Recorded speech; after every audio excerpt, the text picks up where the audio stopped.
How's your race been going this year altogether?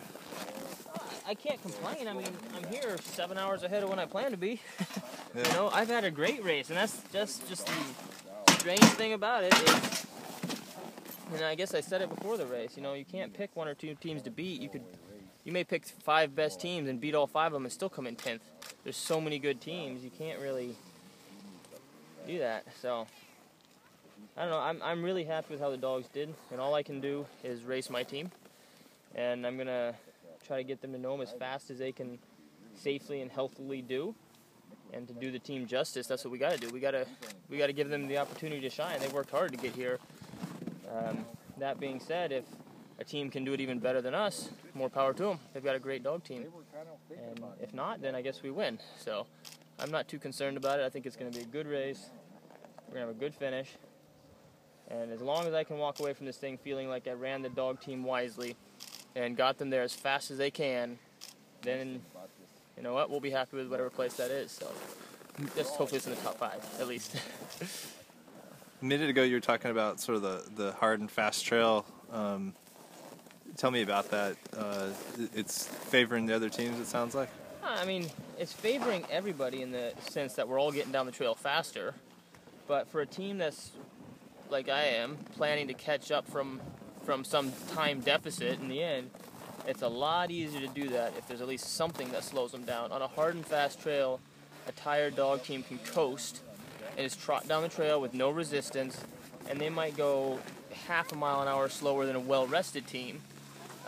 If we had 3 or 4 inches of sugary wind-blown snow, we'd be talking about 1.5 miles, 2 miles an hour difference between those same 2 teams. So it just makes it harder to catch up on a really nice trail. And my team's not built for top-end speed. You know, that's Jeff and Martin and those guys. My team's built for endurance and tough runs. They're more of an off-roading vehicle than a Sportster. And this year has been a race on a racetrack, not an off-road track. So it's just been kind of the wrong vehicle. But I am pretty proud of these guys, how well they adapted and how well they've done on this trail. And it's a very young team, so I'm pretty excited about next year too. And you got the puppy team running with Christian too, huh? Yeah, and that team's better than mine, I think.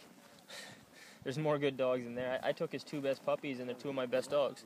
They just turned 2 years old in the fall, and they seem to think that this is what they were born to do.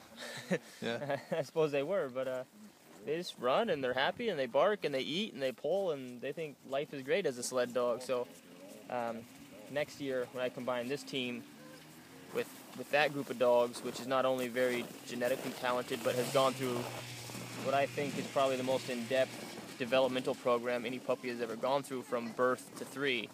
I think we're going to have a monster team next year, and then I have 2 more years of puppies right after that are the same thing. I mean, it's the same exact breedings, just 1 year younger. So I think next year or 2 years or certainly 3 years, then we'll have the team that can break records. Right now I feel like we have a team that can win,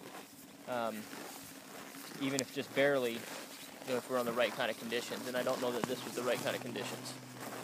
Anything you want to say to your friends, family, your fans watching?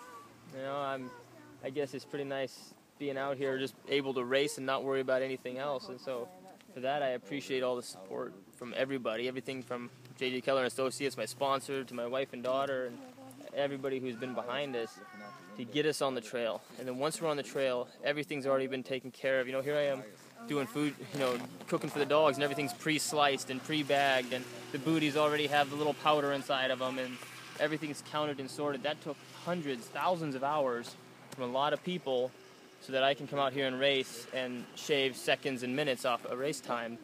So I think that not only are we going to do this team justice by getting them to know them as fast as possible by doing that, I hope we make everybody feel like their efforts were worthwhile, and certainly let them know that it's greatly appreciated, because, I don't know, last night was one of the best runs of my life with these guys. Everybody's doing great. It's just like, this is what we, them and me, were born to do. This is what we do. And it's pretty awesome to be able to do what you love doing.